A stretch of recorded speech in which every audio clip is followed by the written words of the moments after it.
Kitco Mining special coverage of BMO's 33rd Global Metals, Mining and Critical Minerals Conference is brought to you by First Majestic Silver.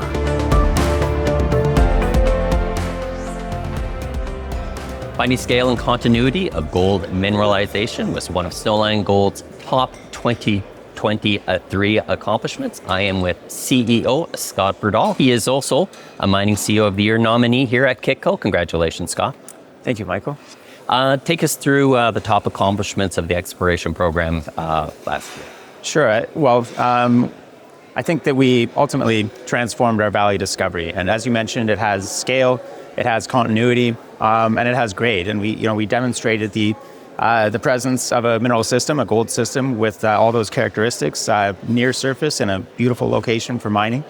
And so, it really night and day from, if you look at our drill results from 2022 to what we've fleshed out in 2023, and it's still growing as we step out and test open edges of that system. And more broadly, we've established the presence of a district. Looking at the valley discovery, it's in a broader geological feature called the Rogue Plutonic Complex. And so you have about 60 by 30 kilometers of alteration associated with these little intrusions and some larger ones that are very similar to valley in their geology and geochemistry and gold anomalism. And so we found some really compelling targets on a regional scale that suggest that valley may not be alone out there.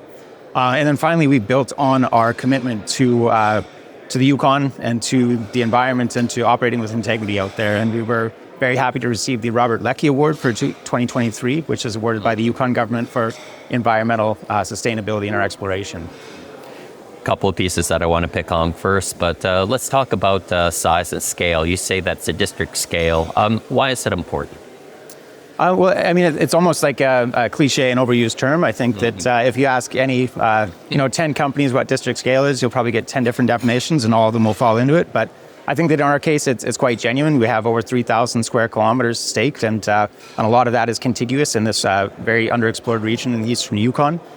And the importance of district scale is really that organic growth potential. We've shown with the discovery of Valley that these rocks have the potential to produce exceptionally interesting mineral systems, gold systems. And so it stands to reason that the ingredients necessary are present over a larger area. And so having that ground secured really gives a lot of upside, not just in terms of, how big can we make the valley discovery through step outs and further exploration, but, can we find more of them? The other work that you did was metallurgical, and I guess along the lines of like how easy it is to get the gold out of the rocks. What was the results of that, Scott? They were extremely encouraging. So we did a fairly comprehensive initial round of just taking 10 samples from 10 different parts of the system. Each one was at least 20 contiguous meters of drill core. So big samples and really a holistic look at the system. And we did just off-the-shelf methods. So using, I won't get into the details, but CIL, flotation, and bottle roll cyanidation. And the average recoveries for those three methods range between 94 and 96% recovery. So the gold readily comes out of these, and it really opens up keeps open a range of possibilities for future processing potential.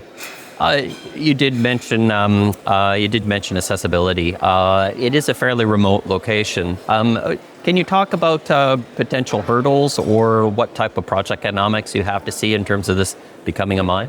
Sure. So it's remote, but not inaccessible. We're about 75 kilometers in a straight line to the North Canal Road, which is government-maintained road. And we're about 30 kilometers from the Plata Winter Trail, which is a heavy equipment route used in the 1980s for a high-grade silver occurrence not too far from Valley.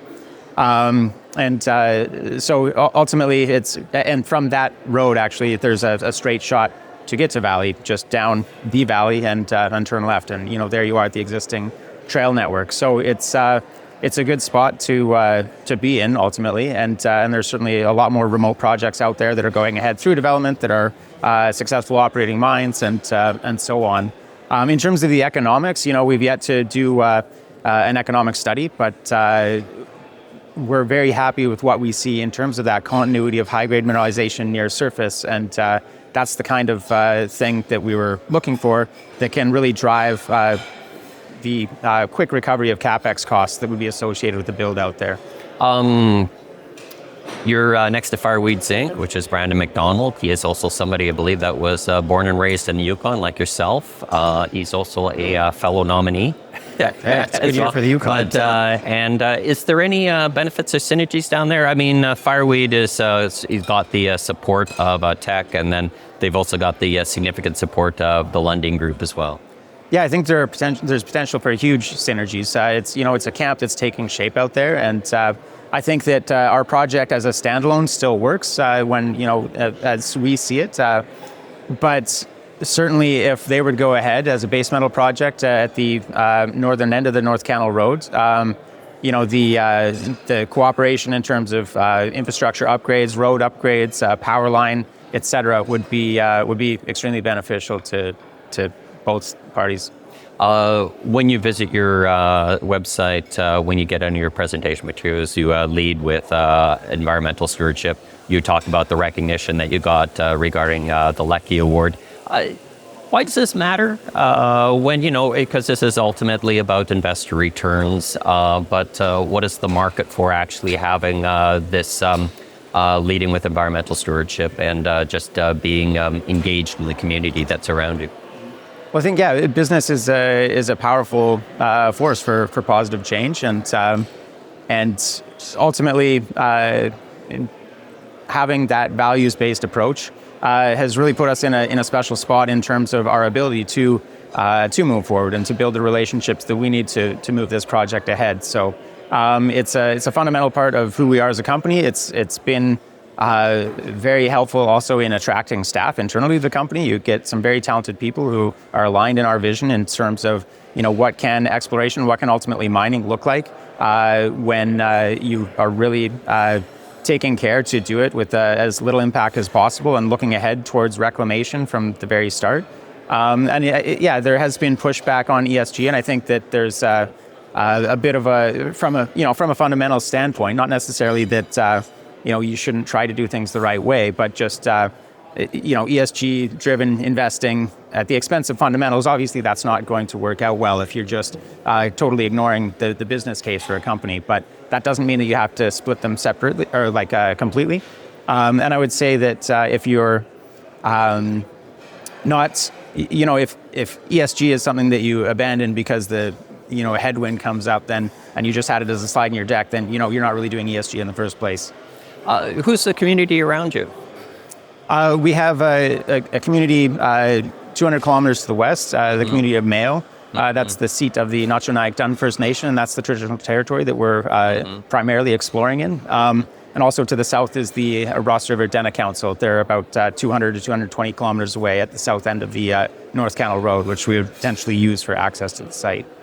One of the other significant milestones was the B2 Gold investment that you received, that with Clive Johnson.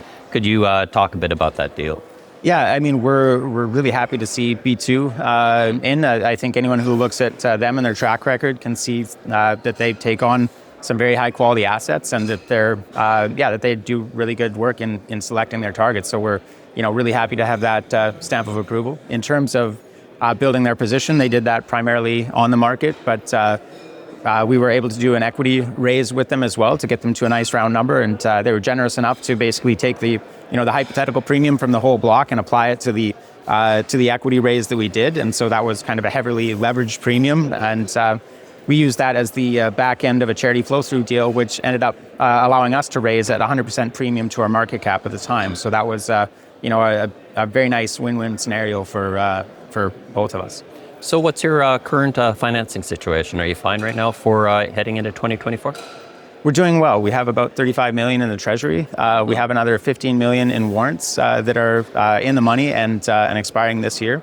And those are in strong hands. So we're very much expecting those to come in, and then without selling on the market to raise that capital. So that puts us in a very strong position with the Treasury. About 20 million of that is flow through, and the rest is hard dollars. And so we're well funded going into this year and potentially even into 2025. So lastly, Scott, what is going to be the accomplishments for 2024? So we have a lot to look forward to this year. We're going to be aggressively pushing towards towards a resource at Valley with a lot more drilling, building things out, but also delineating in that higher grade near surface zone, just really de-risking that part of the system. And we'll be doing some legwork on the economics of things as well, so that because that's really where that's a big part of what I think will make Valley shine. And at the end of the day, as you were alluding to in the ESG question, that's why we're here, is to find profitable mines, and that geometry of Valley is something very unique and very special that I'm not sure that the market has fully digested yet. And so we'll be working on that front as well. And then as we step out, we've had some really exciting targets come to light. We had the release out just recently on our Relius target, which is a Valley lookalike geochemically. It's a little bit different in that the intrusion is buried, but we have outcrops of the intrusive material nearby, and also the country rock around it appears to be mineralized from our chip sampling on surface. We're getting some good grades there, and so we're going to be doing a fairly focused regional program on multiple targets, and we may put another discovery onto the table here in 2024.